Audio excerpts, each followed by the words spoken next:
Children of Morta is a game that thoroughly surprised me. The limited looks I had seen made me expect something in the vein of Hyper Light Drifter or even a Zelda-esque type game, but it is nothing like either of those.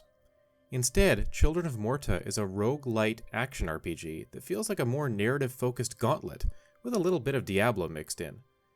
As various members of the Bergson family, you attempt to discover the source of an evil corruption that is spreading throughout the land and threatening your way of life. It's a heartfelt, satisfying, and challenging adventure whose sheen is dulled slightly by some performance issues. Saying too much about the story would do Children of Morta a disservice, but it is touching and delivered in brief vignettes between dungeon runs. You are given brief glimpses into the lives of the Bergsons and the relationships between different individuals in the family. The game begins with a brief prologue-like section that teaches you the basics: roll, jump, dodge with the B button, while attacking with the Y button. You can also use the right analog stick to attack, which works well with the two ranged characters. The first person you meet is John, who fights with a sword and shield, but he is quickly joined by Linda, an archer who can fire arrows and move at the same time. You gradually unlock 4 other characters, and each one plays quite differently. Underneath the Bergson house is a chamber with a giant crystal surrounded by 3 gateways. The grandmother activates the crystal and uses it to bring you back to the house when your life meter runs out, which gives narrative purpose to the roguelite elements of the game. Each gateway takes you to a world that contains 2 or 3 areas, with each of those divided into 2, 3, or 4 floors. The overall objective is fairly straightforward.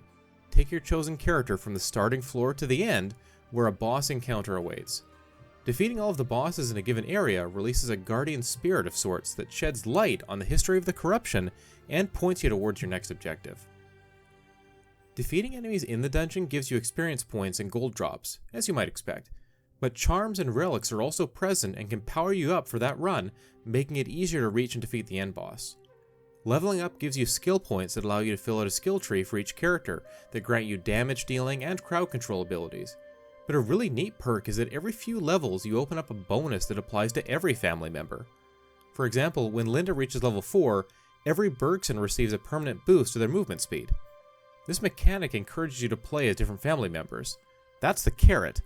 The stick is that if you use one character too many times, they begin to suffer the effects of corruption, which reduces their maximum health by a percentage, and they need to rest by sitting out a few runs.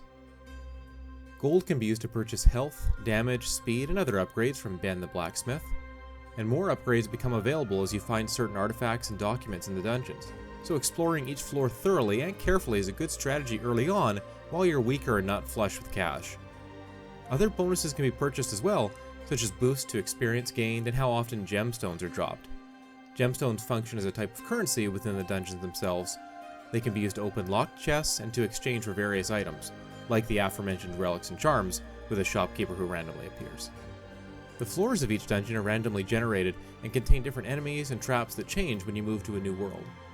The pixel art of Children of Morta is absolutely gorgeous, especially in the Bergson house. Incredibly minute details and an effective use of color make playing the game a visual delight. Additionally, the excellent voice work of the narrator breathes even more life into the experience.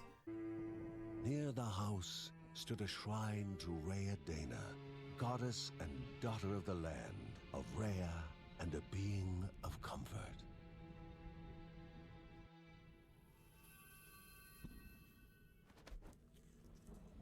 Margaret sought answers,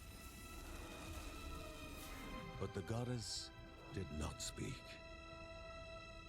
There was only the faint whisper of something dark, something hungry. There are instances where the simplicity of the graphics can make recognizing traps and other dungeon elements a little tricky.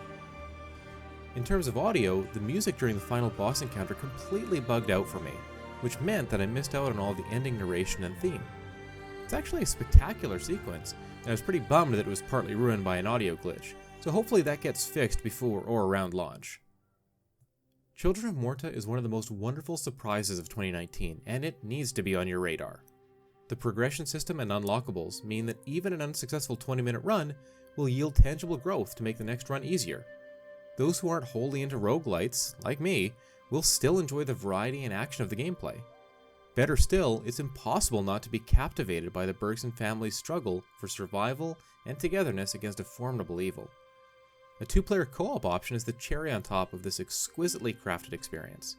However you choose to go through it, Children of Morta is an absolute must-play.